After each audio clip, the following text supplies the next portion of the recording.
Hey, what's up guys and welcome back to Anime King. And today I'm going to be giving you part 22 of What If Naruto's from the two greatest clans. Remember to get this one to 200 likes as usual, share this to all of your friends in your social media platform, and also go ahead and check out the brand new episode of What If Naruto Was a Smart Prodigy that I posted over on Anime King 2. And I also post a new episode of What If Naruto Was the Otsutsuki King on this channel, so go ahead and check out that and enjoy. And I also post a brand new episode of What If Naruto Pushed Himself to His Limit over on Anime King 2, so go ahead and enjoy it as well guys. And remember, if you're new and this is the first time hearing my voice, and you enjoy the videos on both Anime King and Anime King 2, go ahead and click that red subscribe button and become a part of the Anime King family. And thank you for all of your help and your support, and remember to comment down below and tell me if you're new. I'll be replying and talking back to all of you. So yeah, without further ado, what do you say we begin this new episode? Start the intro.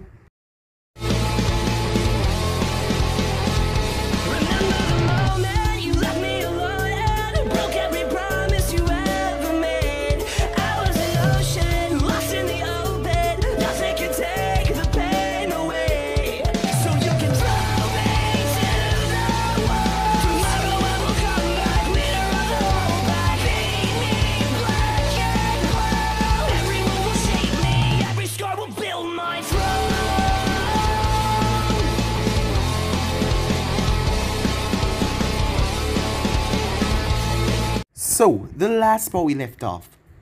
A message came to Konoha, as Naruto was quickly alerted by his father, seeing that he was in the office with him. The son, Jinchuriki Gaara, has been captured.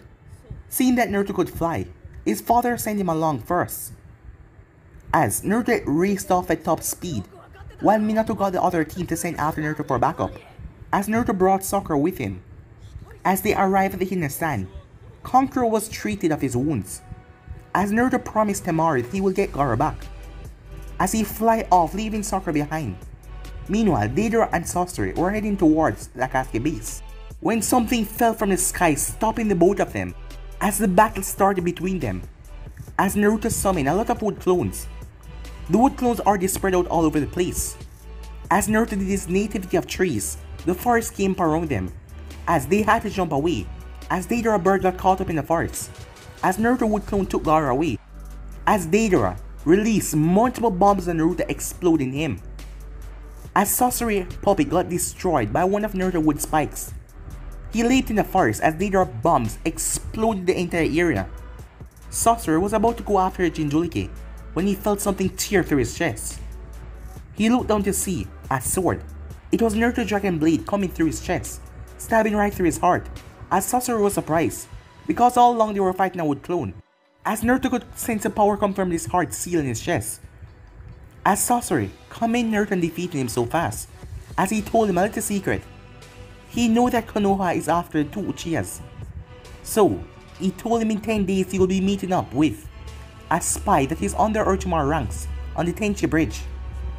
As Naruto sealed away his body to bring back to the hidden sand, Deidara was surprised when wood vines leaped from the ground, as they came up and entangled him, pulling him down. As Deidara watched as Naruto discharged a bolt of lightning mixed with flames, turning it into a blue flamey substance.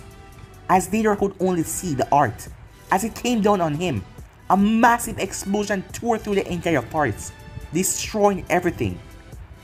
Naruto then came to a landing, as some moments later, Gaara awoke. The first thing he saw was Naruto as he smiled, realizing that Naruto had saved him from the Akatsuki. As Naruto has done a lot for him in his life, he was the one who got him to change his ways. After a little talking, the both of them decided to head back. On their way there, Naruto saw Kakashi, along with Haku, as Haku came up and punched him in the shoulder. She then hugged him. Despite everything, she didn't want him to go off by himself, as she knew how dangerous these S-class criminals are, especially Kisame, seeing that Zabuza told her tales about that man, and she didn't want Naruto to get hurt. Despite everything, a clone of Naruto went straight towards the cave. As it came upon a silhouette, it was the leader of the Akatsuki. The both of them had the same eyes. As Naruto told him that he will never follow this path, as Pain told him that he's between life and death. He's a god. He can do what he please. But this is the right way to peace. But Naruto told him that he was wrong, and he will do whatever it takes to stop him. As Pain told him that he's the biggest enemy threat right now. And if he continues to oppose him, he will make sure he feels pain. And with that he vanished. As Gaara was returned to the sand, Temari thanked Naruto for what he did, as Naruto still had a question on his mind. As, what was he going to do when he sees Sasuke and Samantha again? So yeah guys, that was basically last where we left off. You guys can switch across the place and check out for yourself. So, what do you say we start this new episode? We begin this episode 3 days after the whole event, as Naruto told his father and Jiraiya, all of them, his mother was there along with Tsunade, about what happened, about his encounter with a man with the same eyes as his. As Jiraiya was surprised because in history, he only knew one person with those eyes, but he heard that they died a long time ago. Jiraiya went off saying that he was going to investigate the Hidden Rain to test out that theory, as Minato took the information as he could use that to get Sasuke and Samantha, as he still doesn't know how Naruto feels about them. But Naruto has to go on this mission, seeing that he was the only one who saw a glimpse of Sasuke's form, so he could transform into him with his wood transformation jutsu. So he has to go on this mission. But right now Naruto is dashing through the trees, as he was in the land of fire. The reason being, Konoha got an urgent request from Komo. Seeing that, Minato and the Raikage had came to an agreement after the Chunin exams, after the both of them fight after the enemy. They're currently allied, as one of the fastest Kumo birds appear in Konoha, Yujito, has been captured by the Akatsuki. And their trail, they're heading straight to the land of fire to pass by. So Konoha was received a message to slow them down until a Kumo squad get there, as Naruto was hopping from tree branch to tree branch, as he knew that Haku was going to be pissed at him. She already hated him going alone on missions to face off against dangerous enemy ninjas.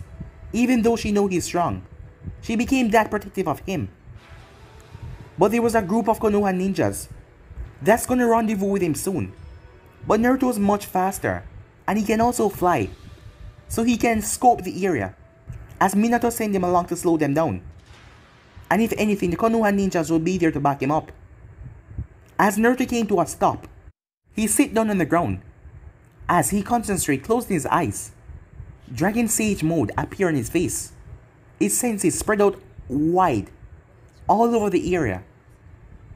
As it took a couple of seconds, but he felt it.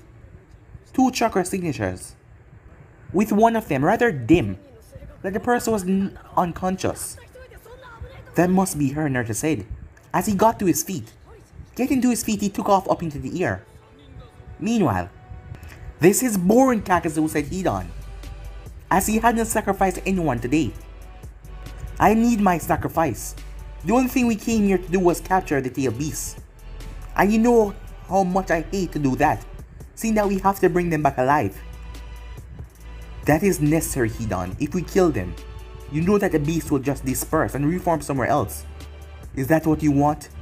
To wait even longer, he asks. It is still boring, said Hidan. Where are we exactly?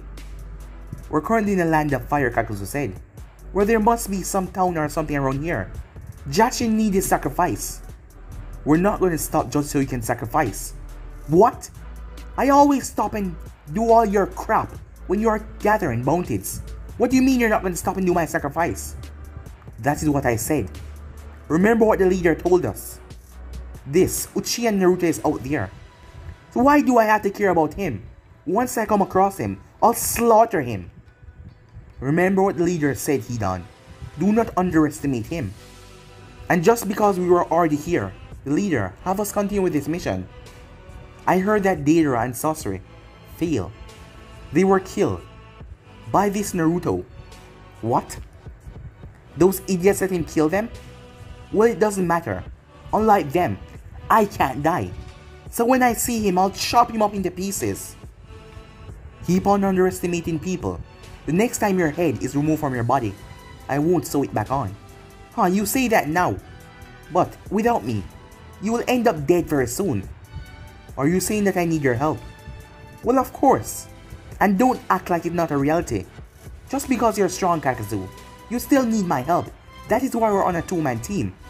So keep on talking. And come on, we're gonna stop at one of these towns.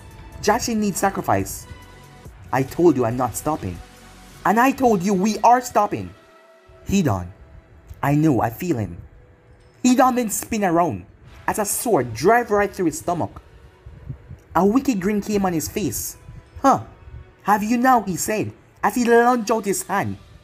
But the moment he did that, Naruto released a burst of air from his mouth that ripped right through Hidan's hand, leaving a giant hole right in his palm. Naruto twisted his sword and pulled it out, swinging it at Hidan's neck. Hidan was pulled out of the way by Kakazu, who brought up his leg in a brutal fashion. Naruto brought his hand up in an X motion, but when it hit connect with his leg, he was sent sailing away. Naruto flipped several times before landing on his feet. He was surprised. Although he was not in Dragon Sage mode, he was surprised that someone could kick that hard, as his hands felt numb. He noticed that this guy's body was a darker shade before it turned back to normal. So you found us, said Kakazu. Naruto didn't say anything at first as he looked at the man's shoulder to see Yujito slumped over his shoulder. Huh, so he's this Naruto brat. You know that we have orders to kill you, right, kid? Just because you take down Deidara and Sorcery. Don't think that we're the same. As Hidan pulled his sight from his back, I'll chop you up in little pieces. After I sacrifice you to Jashin. Jashin, Naruto said as he narrowed his eyes at Hidan. Oh, you don't know of Jashin?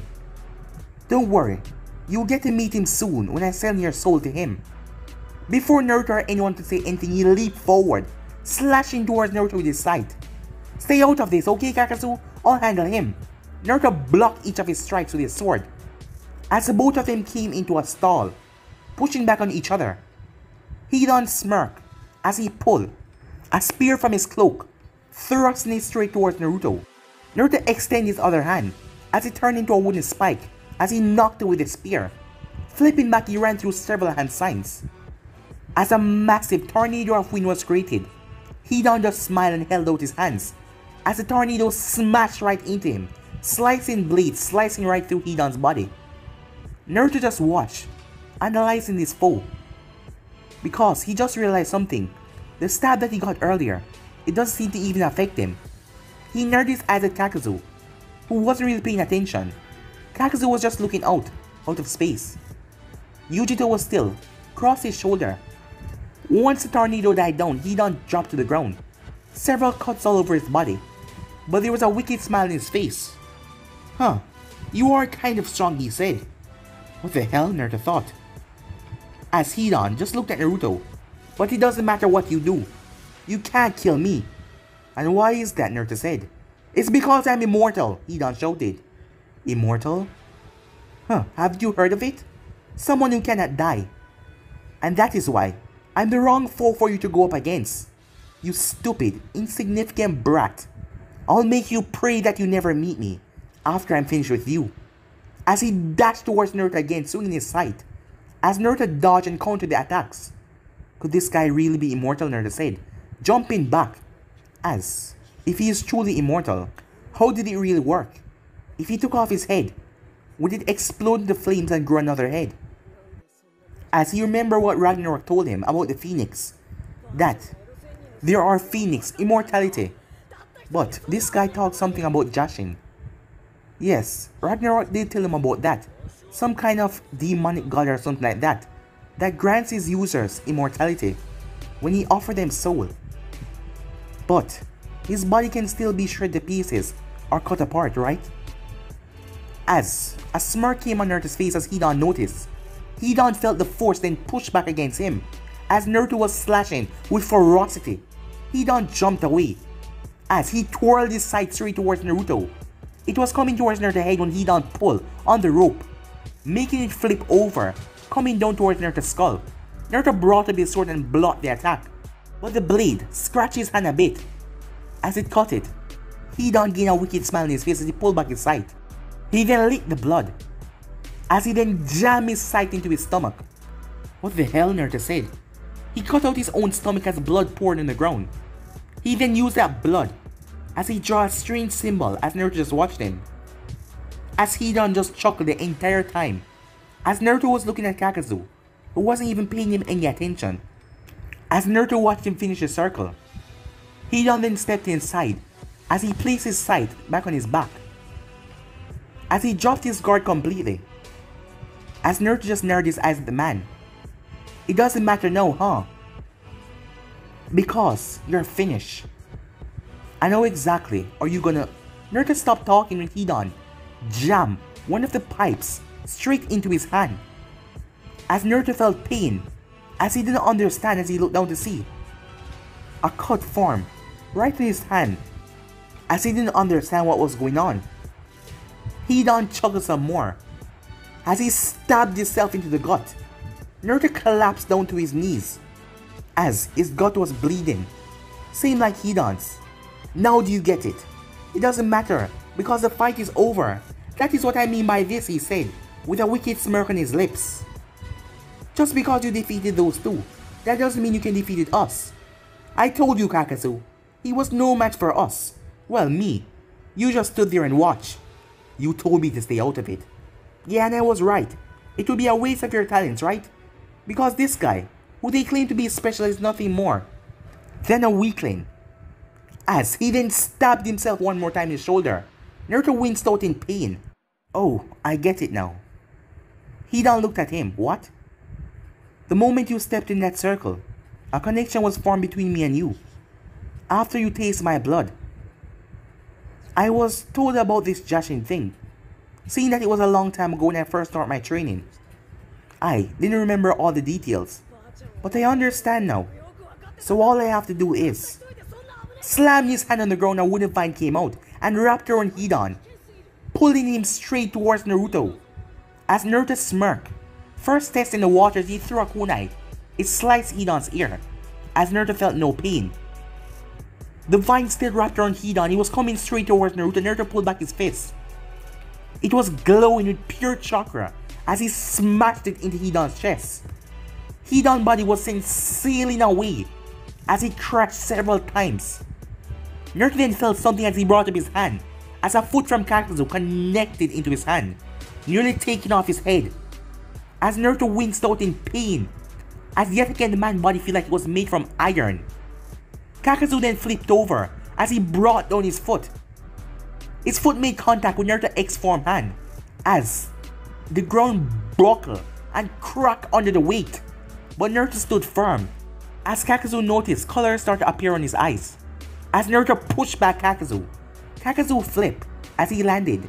Yujito was over there as he propped her up against the wall. As Naruto shook his arm, I must say that's an impressive jutsu. You seem to be able to turn your body into steel. So you've noticed, said Kakazu. Yeah, and it's quite impressive. Other than that loud motor over there, you're quite smart. And you wait to the right opportunity to attack. Huh, I'm guessing he's the idiot of the group. You would be right on that. Hidan is an idiot. What? Hidan shouted as he came back to the fray. Kakazu, I told you to stay out of this. This is no longer for options, said Kakazu. The leader told us to take him out, because he will be a threat. And I'm not going to listen to you and let you have your little way until something stupid happens and you get your head chopped off once more. Kakazu, shut up. I'll deal with him myself. Do you know why? Naruto asked. The both of them turned towards him. Your leader told you to watch out for me. Why I was a threat. Meanwhile, all of that was going on.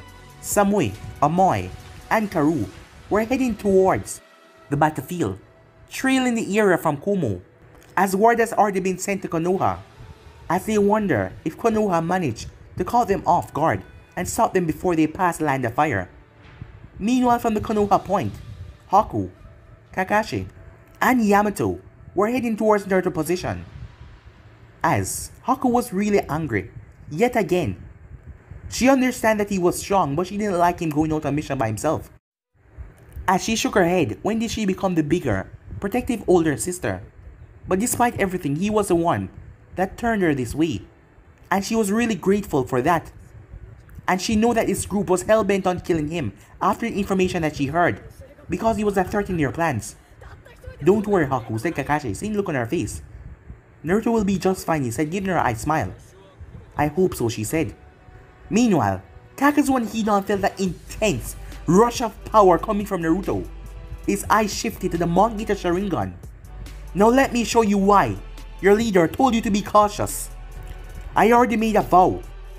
I will destroy each and every Akatsuki member. No matter how long it takes, I will bring all of you down, Naruto said. As a burst of golden came from Naruto, as the Susanoo upper half flared up around him, Kakazu and Hidan just stood there watching. As Kakazu narrowed his eyes, he could feel tremendous power coming from this boy. No wonder why he was a threat to the Akatsuki. The Susanoo gained skin as a helmet came on his head, as two Sharingan eyes could be seen, with Naruto's same spiraling Monk Eater Sharingan in it. As the thing let out a mighty roar that shook the place. As Hidan was surprised. Kakazu, what the hell is this? He asks. This is the reason why he told us to be cautious. This boy is not to be played around with. We're doing this together. They watch as Naruto Susanoo brought up his hand as a small orb could be seen in the center, until it started to get larger. A massive Rasen Shuriken as it started to spin violently as he sailed towards the both of them. The both of them leaped up in the air as a massive explosion tore through the ground. Hidan came down as he brought down his side with full force, but it didn't even scratch Susanoo. As the Susanoo backhanded Hidan into the ground with so much force, few of his bones snapped. Kakazu gained two masks on top of his shoulder. One of them released a potent blast of air and another potent blast of flames that created a huge vacuum of intense spiraling flames. It crashed into Susanoo with full force. As he waited, when the smoke and dust cleared, Susanoo was still standing there, perfectly unharmed with Naruto in the center of it. Naruto created a wood clone. The wood clone took his place as he leaped out of Susanoo. His sword in hand, he thrust his sword straight towards Hidan. Hidan tilted his body as the sword past him. Naruto then rushed up to Hidan and flicked his wrist. Hidan was surprised when his sword flicked to Naruto by a chakra thread. As Naruto swiped the sword straight through Hidan's stomach, slicing through it. Hidan didn't even wince in pain as he swung his side straight toward Naruto's skull. Naruto brought up his hand. Twisting to run, he grabbed the side, stopping it in place. As his hand started to glow with chakra, adding on to his sage mode, Naruto snapped it. As Hidan was pissed, he took the broken part and tried to drive it straight towards Naruto's chest. But Hidan's arm was sliced off by the Susanoo, who he took his eyes off of. As Naruto flashed away, as the Susanoo brought up the blade once more. As Naruto appeared behind Hidan, Hidan then felt a kick connect to the back of his head, knocking his body down to the ground. The moment he looked up, he saw the Susanoo coming down. A massive boom as Kakazu watched everything from the side. When the smoke and dust cleared as Susanoo removed its blade, Hidan was sliced in half. As Naruto waited for at least 5 seconds. Yeah, exactly what I thought. I'm gonna kill you, Hidan shouted, cursing as much as he could. But he couldn't move. You're that kind of immortality. Just because I didn't remember, I took precautions. But now that I know, even if your body is severed, you're not gonna just grow back another head. So then, Amaterasu, Naruto said, as black flames started to consume Hidan's flesh. Naruto then ducked a fist that nearly took off his head, spinning around Naruto to drive his feet straight towards Kakazu's stomach. Kakazu, who encased his body to remain like stone, was surprised when he felt the kick as Naruto drive an uppercut under his chin, knocking him straight in the air. The backhand of Susanoo then brought down, smashing Kakazu down on the ground. Threads exploded from Kakazu's body, prying up the Susanoo hands as he managed to flip away and escape. He was surprised. You might be strong, Naruto said, with that jutsus of yours, but my sage mode can counter it. As Hidan was cursing up a storm as the black flames were incinerating his body. Kakazu, help me, Kakazu, he screamed out. I told you to take precaution, or you will end up getting yourself in deep crap. And look at you now. As Kakazu knew that there was no way around this. As his body started to rip apart. As 4 creatures blasting out of him. As Naruto looked at all of them, they were wearing white masks. All of them then started to charge a beam from their mouth. As Naruto Susanoo leaped in the way with the clone inside, taking all the attacks like a champ. As a massive explosion rang off, other creatures grew wings as they fly up in the air. They aim their beams straight down towards Naruto. Naruto ran through hand sign, wood style, wood locking wall, as the explosion came down on him. Kakazu stood there, knowing that the attack must pierce through that, especially with his slicing wind. He then felt a gentle breeze behind him. Someone appears, he turned his body hard. As he felt something contacted with his skin, it was Naruto's blade. As Naruto smirked at him, "You might be strong, but this is the holy dragon blade," Naruto said, as lightning and flames exploded on the flame. Kakazu was shocked when he started to cut through him. As he felt it cutting his skin, he quickly leaped away, sending his threads towards Naruto. Naruto spun the blade in his hand as the flames with the lightning incinerated the threads. Naruto then had to jump away as a ball of electricity came down on him. Flipping back, Naruto ran through several hand signs. Wind style. Winde Papa, he said, as a massive burst of wind flew towards the mass that was coming towards him. The wind mass quickly appeared in the way and released a massive burst of wind again, countering the attack. Naruto leaped up in the air as the water mass nearly split him in half with that water spike as it tore through the ground. Flipping in the air, the fire mass released 5 large balls of fire towards him.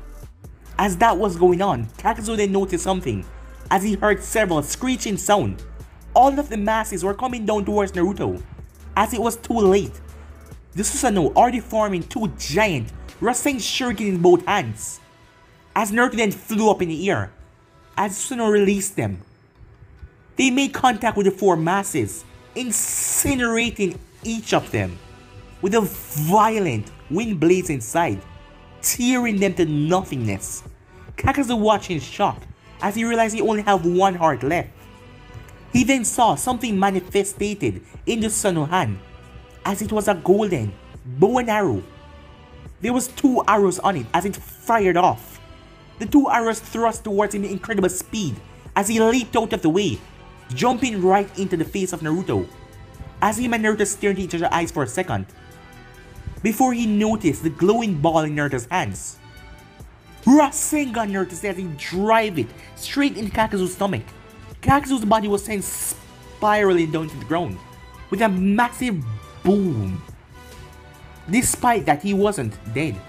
As he hardened himself at the last moment, he tried to pick himself up as he jumped away as several wooden vines came from the ground, trying to wrap all around him. Nativity, sea of trees, Naruto said, as a massive forest sprang up in seconds. Kakazu was shocked as he got caught in the trees. They pulled him down to the ground, straight down.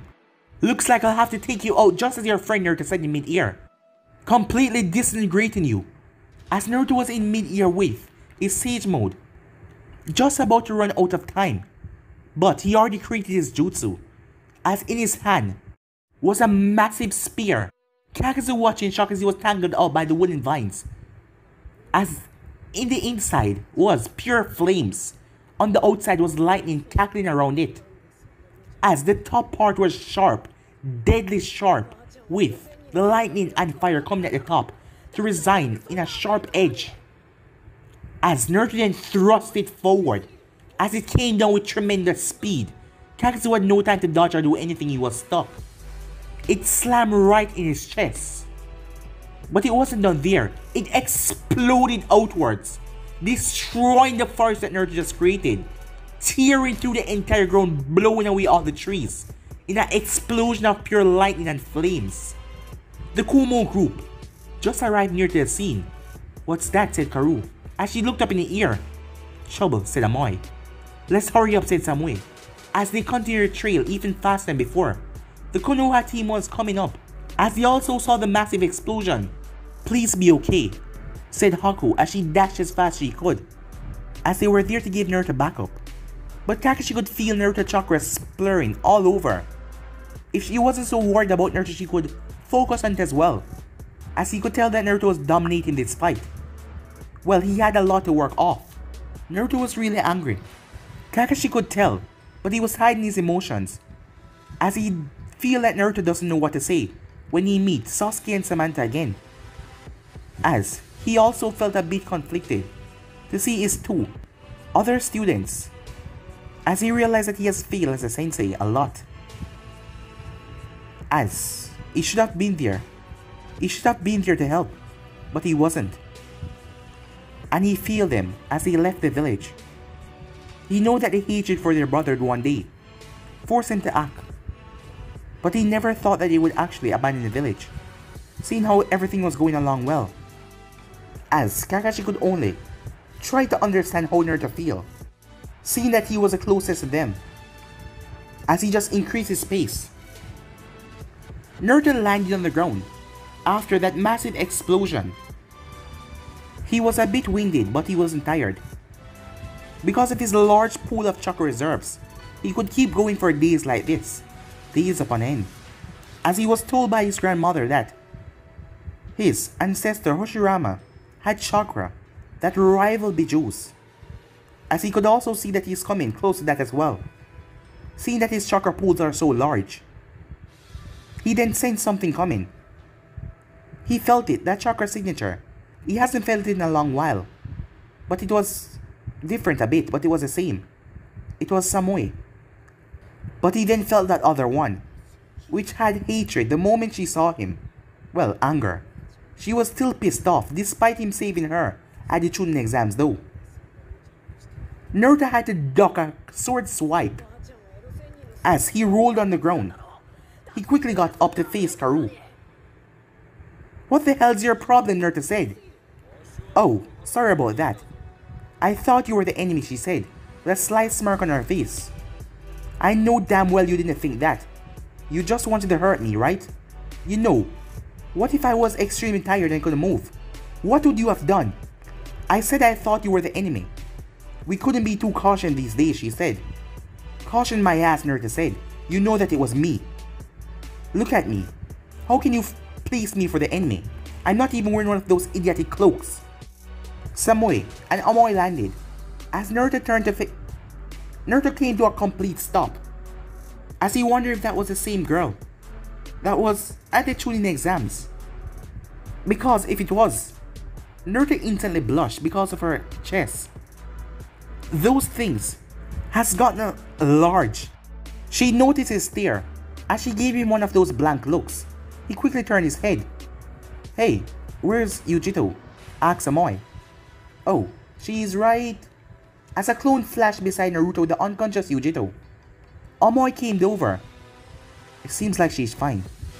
Just knocked out. Seemed like they gave her some sleeping agents. She's gonna be out for a while. Don't worry. I can get that out of her system," Naruto said. "Despite everything, my grandma did teach me a lot of medical ninjutsu. And removing small toxins is rather easy." His hand then glowed as he placed on her head. A white steam came from Yujito's mouth. She then started to stir. "So, it's nice to see you again," Naruto said, looking at Samui, knowing that she was always rather cold to him, and her expression remained the same. "Once again, we owe you," she said. Once again, Naruto asked, "Well, you did came to save us in the hospital." "Oh, forgot about that," Naruto said. "Well, I didn't," she said.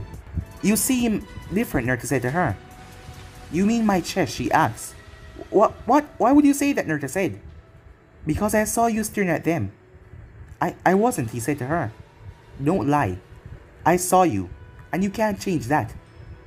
And besides, if you want to stare, who cares? You know, you haven't changed much regarding emotions." "Well, if I could say I have changed a lot." "Huh?" "Well, you're wrong," Naruto said. "And how do you know that?" she asked. "Because you're acting the same way. With that emotionless look on your face. Always acting like you don't care about people's feelings. Especially me." "Well, it was hard to show my feelings to you. Because I like you," she said. Naruto came to a complete stop. He looked over to see the others, as they didn't hear anything because Yujito was waking up. Wait, what did you just say?" She walked off without saying anything else. "Hey, wait!" Naruto, a voice shouted. As Naruto turned to see Haku charging towards him, Naruto sighed as he was going to accept his punishment. But instead of hitting him, she rushed up to him and hugged him. After giving him a hug, she quickly checked him over. After checking him over, she gave him a sweet smile, with an ominous aura leaking from her. "I told you next time, you should take backup," she said to him. "I know you can fly, but you did fly Sakura to the sand, so why didn't you take anyone else?" Well, you see, I need to hurry, so I need to move as fast as I can," Naruto said, backing away from her. "Well, you lied to me," she said. "And you know what happened when you lie," as she pulled several needles. Kakashi and Yamato then landed, as they saw Naruto running from Haku.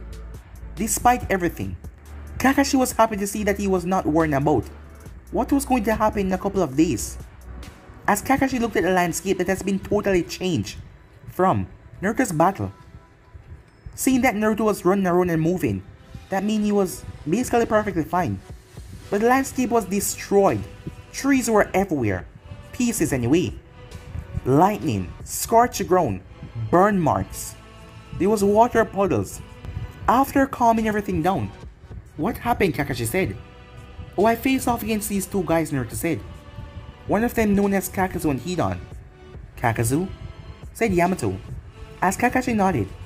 "You know him?" Naruto said. "Well, he's in the bingo book. He's a missing nin from Take." "I thought he seemed familiar," Naruto said.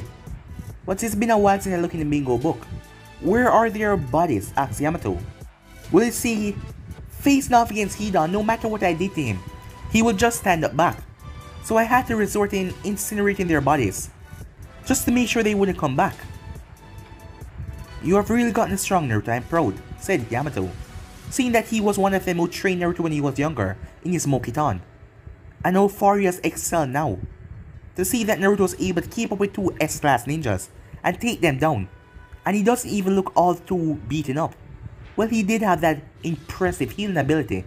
"Huh, thanks Yamato-sensei," Naruto said, as Kakashi just looked around, despite being with Orochimaru, as Kakashi knew that Naruto was probably stronger than both Sasuke and Samantha combined. Over these years, the dragon training has really helped off a lot. The entire group decided to went back to Konoha, seeing that they were close, instead of going back to Kumo, which will take a while, and seeing that Yujito was a bit exhausted from all of that. They decided to head back to Konoha to get rest up before heading off to Kumo in the morning, as it will take some time to get back there. We then skip later on in the night as Naruto was in the office with his father, who was still going through some paperwork. "Well, excellent job," said Minato. "You're praising me too much, Dad," Naruto said, as Minato told him excellent job a lot of time today. "Well, I'm truly impressed, Naruto. You have gotten to the point where you're able to take out two S-class ninjas on your own and defeat them without much trouble. But this doesn't mean that you should get cocky." "Well, I've taught you enough to know that you shouldn't, right?" "Of course, Dad, I know that," Naruto said. "Now I need you to rest. You have the remaining days to rest up, because you know what is coming up soon." "Yeah, I know," Naruto said, as he know that this mission is going to be the toughest one he ever faced, not because of just power, but emotions wise. "You know your job is to get them back here." As Naruto nodded, "I know that you're probably broken up inside. You were the closest to them than all of us combined. You did all of that for them, but then, you made sure you were always available for them. So I would understand if it would be hard for you to see them." "I have to," Naruto said. "I have been going over this for a long while now, and it's the one thing holding me back. I just can't get it off my mind. And I want to face the both of them to see how we stand. I want to see what will I say, what will I do when seeing their faces. I want to know what will I do," Naruto said. Meanwhile, all of that was going on. At the Hidden Rain, Jiraiya was scoping around. He managed to enter the village undetected, as he was just gathering information for now. He wasn't about to start anything. Nagato or Yaiko is really in this village with Konan. He would have to bring along Naruto to help him. There is no point of wasting his life when he has a strong godson like that to back him up. And despite everything, the both of them have the same eyes, so Naruto will be able to counter and know the abilities of the Rinnegan. Meanwhile, in the tallest tower, in one of the underground departments, Pain was sitting around a table with the masked man and Zetsu. He took down the both of them. Konan was to the side. As Pain narrowed his eyes, he was currently in Yaiko's form. This is now 4 members he has taken down, said Black Zetsu. He has proven to be difficult indeed, and in all of the battle, he hasn't shown the power of the Rinnegan. As Pain acted like he wasn't the wiser, when Zetsu managed to find out about Naruto's Rinnegan, Konan didn't even want to look at the masked man. He already knew that once she and Nagato was no longer useful to him, he will discard them and try to take Nagato's eyes. The masked man narrowed his eyes under his mask. Is one visible eye could see. We have to take advances to stop this boy. He's proven much difficult than we thought. What are your thoughts, Nagato? Said the masked man. Because despite being a god with those eyes, you have come to realize now that he has the same eyes as yours.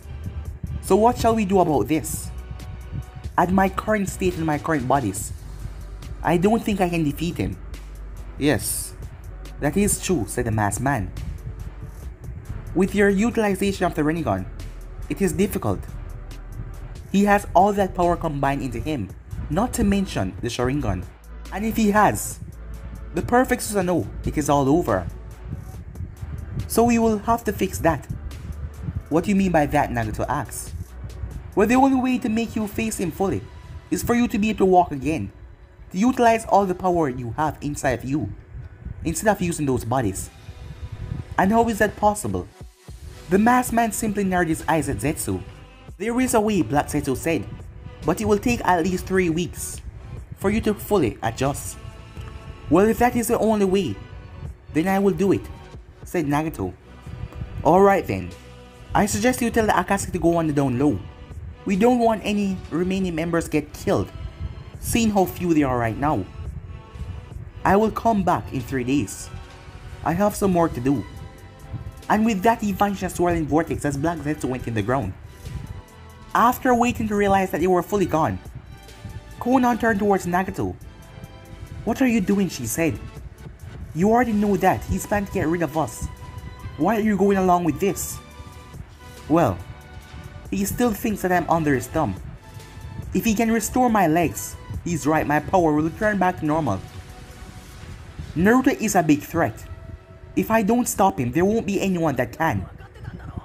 And when I do have my full power, I will take Madara out as well, defeating him and reclaiming the Akatsuki to what it once was.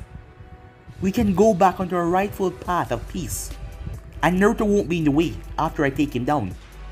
Despite having the same powers as me, I have had this Rinnegan for much longer. I know the in and outs of it. And I would bring him down to his knees and show him who is the true god. Back at Konoha, Naruto knew that the Kumo team was in one of the luxurious hotels, as he couldn't just get what that girl said to him off his mind.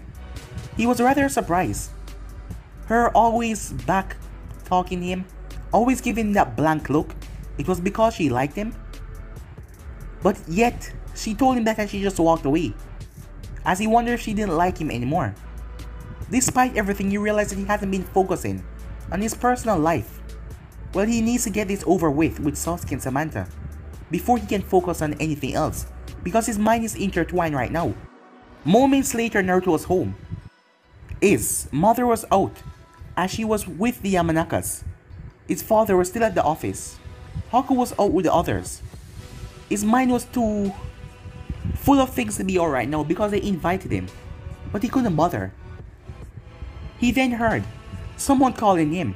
Going outside, he saw it was one of the personal guards, who was always there, protecting his house, and there was always some with his father. There is someone here to see you, sir. Huh? As Naruto went to check, he was surprised it was Samui. But guys, it'll be any episode right here. If you want the next part of this, you already know what to do. Like, subscribe, comment down below, and turn the bell notifications stay posted. Remember, share to all of your friends in your social media platform. And also, well, this is it for tonight. I'll be seeing you guys tomorrow, so stay tuned.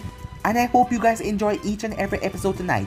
thank you for all of your help and your support, and go ahead and check out What If Naruto's Associate King, guys. And I also post a new episode of What If Naruto's a Smart Prodigy, and I also post a new episode of What If Naruto pushed himself to his limit. So go ahead and check out those and enjoy. But for now, I'm out. See you guys soon. Peace.